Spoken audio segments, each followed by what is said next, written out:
Sou eu que vou seguir você do primeiro rabisco até o beabá. Em todos os... Fundada em 1963, o Lar da Criança trata-se de uma instituição sem fins lucrativos com o objetivo de acolher, proteger e cuidar das crianças e adolescentes encaminhadas à instituição pela autoridade competente.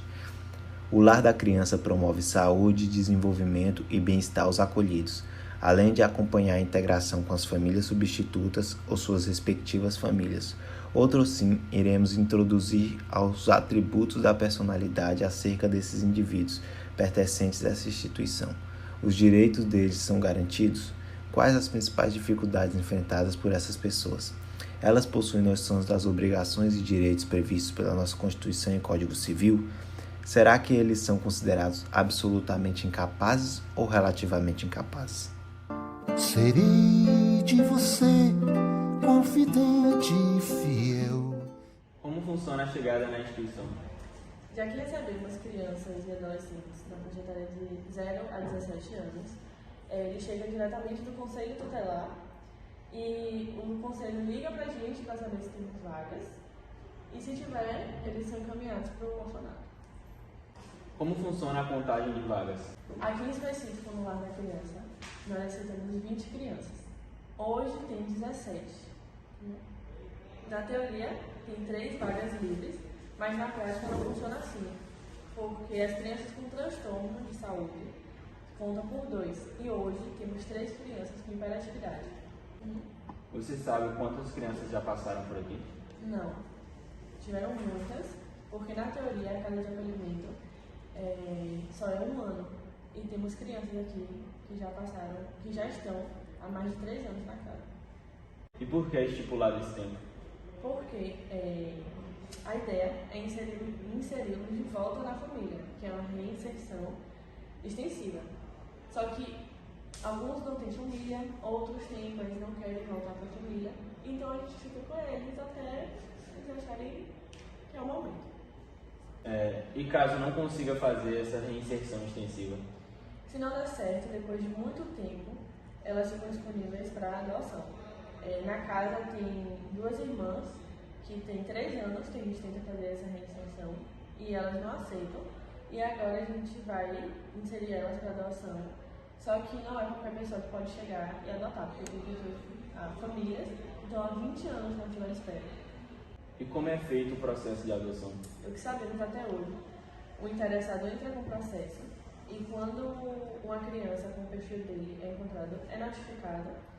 E se ele tiver interesse, ele é assistido para esse processo de adaptação, primeiro por visitas semanais de 1 hora, depois com o assistente social e a psicóloga verifica a casa, se estiver em condições saudáveis e boas, e ele tiver uma relação saudável com essa criança, ele é liberado para passar finais de semana e algumas vezes feriados sem tempo determinado, porque depende da adaptação da criança. Já tiveram casos de crianças que se recusaram? Sim, temos hoje um caso dos irmãos, onde eles foram adotados e um apadrinhado. Mas depois de um tempo ele disse que não queria mais ser adotado. E foi delicado porque ele chegou maior e hoje ele tem 14 anos e ele volta para casa se tiver vaga. Se não tiver vaga, é procurado uma outra instituição para ele. Como é feito o registro civil de nascimento quando a criança chega a 100 anos? Depois do conselho tutelar passar o caso, a assistente social vai à procura juntamente com o conselho para entender o que aconteceu, como foi, quem foi o responsável, e depois entra com a defensoria pública para pedir suporte para registrar a criança. E o juiz decide o nome e o sobrenome fica Brasil até que a criança seja adotada. Na instituição, já tiveram casos desse tipo? Sim, atualmente na casa temos Miguel, que ele passou 5 dias sozinho em casa, com a criança também, menor de idade. Os 2 foram acolhidos e nesse caso é considerado abandono. Ele chegou sem registro e no caso dele ficou esse nome de Miguel porque a menina que veio com ele disse que chamavam ele assim. E ele atende por esse nome. E como se sabe a idade dele é colocado no registro se não tem documentação? É realizado um exame de arcada dentária. No caso dele, acreditamos que ele tenha 2 anos. Tem crianças que são adotadas e desistem dessa adoção e acabam voltando ao lar? Não, na verdade não depende da vontade delas por conta da limitação de vagas que temos na casa. Porque se outra pessoa já tiver ocupada a vaga dela, ela não vai poder voltar. Então ela vai ser devolvida para o sistema para procurar outra casa de acolhimento que tenha vaga. Mas a questão de se apegar é muito individual, depende do perfil. Como é feito o apadrinhamento? Ele não é feito aqui, é feito na primeira vaga da infância e da juventude, onde o interessado se coloca como não interessado em fazer adoção, para evitar que seja furada a fila de espera, e disponível para apadrinhamento afetivo, que passa a ter cuidados com a criança, além do contato por ligação, na instituição e fora, se assinar o termo de responsabilização. Já que não é uma guarda, ou apadrinhamento financeiro, que é a distante contato, logo pode ser anônimo. E no caso, temos 2 irmãos aqui, que um foi apadrinhado e o outro foi adotado, e ele tem um apadrinhamento afetivo e financeiro, e todo ano ele recebe um material escolar. Durante o período que eles estão na casa, quem são os representantes legais e como é garantido os direitos fundamentais? A gestora da casa que é a guardiã, mas por termos uma equipe técnica, algumas questões passam pela pedagoga, assistente social e psicóloga, e toda a nossa equipe cuida para que eles tenham efetividade dos direitos fundamentais.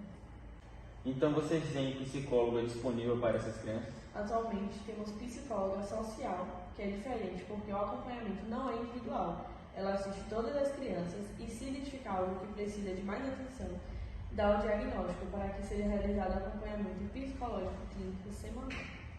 Atualmente na instituição, qual a criança mais velha e a mais nova?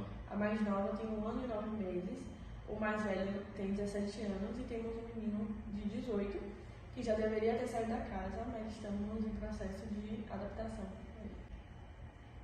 E por que ele já deveria ter saído? Depois que o maior de idade sai do orfanato, são acompanhados por 6 meses ao ano, o que não condiz com a lei, que fala que com 18 anos é tchau. Só acompanhamos porque a gestão entende que não tem condições daquela pessoa ficar desamparada. Por exemplo, temos um rapaz que fez 18 anos há 3 meses.